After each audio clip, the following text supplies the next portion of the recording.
তুমি এভাবে কথা বলছো কেন? বললাম তো সিমরান সিঁড়ি থেকে পা পিছলে পড়ে গেছে।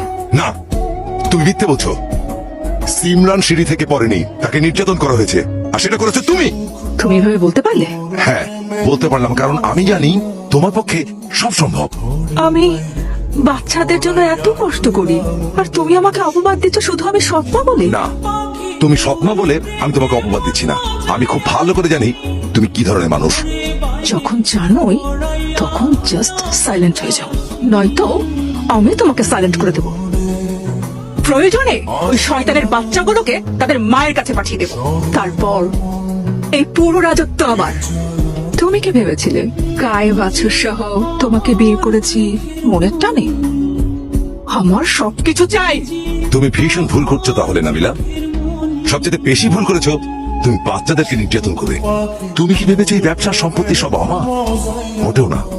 এই সমস্ত কিছুর মালিক আমার শ্বশুর। একমাত্র মেয়ে হিসেবে আমার স্ত্রী সব পেয়েছিল। আমার স্ত্রী তার 2 সন্তানের নামে সব লিখে গেছে। আমি তো জাস্ট পাহারাদার মাত্র। হোয়াট? ইয়েস। এখন তুমি ভেবে দেখো, সোনার ডিম পাড়া হাঁসকে তুমি জবাই করবে, নাকি প্রতিদিন একটা একটা করে ডিম নেবে?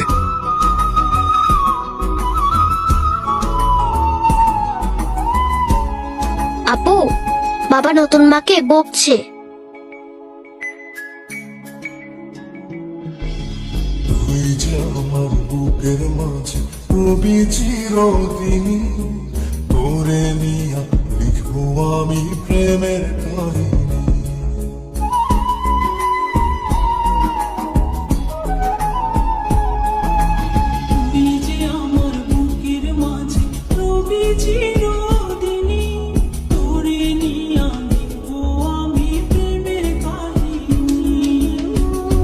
বাবা, এভাবে বসে আছিস যে, তোর কি মনটা খারাপ?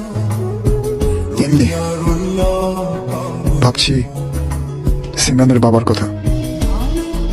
লোকটা তার স্ত্রীর উপর কি অন্ধবিশ্বাস নিয়ে বসে আছে, আমাদের কথার কোনো গুরুত্বই দিল না। বাচ্চাগুলোর জন্য খুব কষ্ট হচ্ছে। কষ্ট তো হবেই।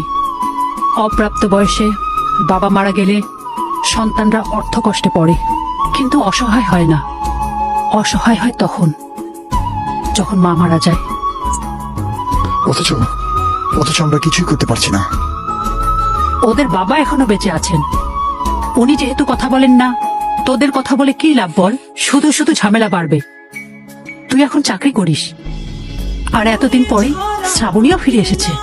তুই বাবা কোনো রকম ঝামেলায় না জড়িয়ে মন দিয়ে চাকরিটা কর, আর শ্রাবণীকে নিয়ে কিভাবে সংসার গোছাবি সেই চিন্তা কর বাবা।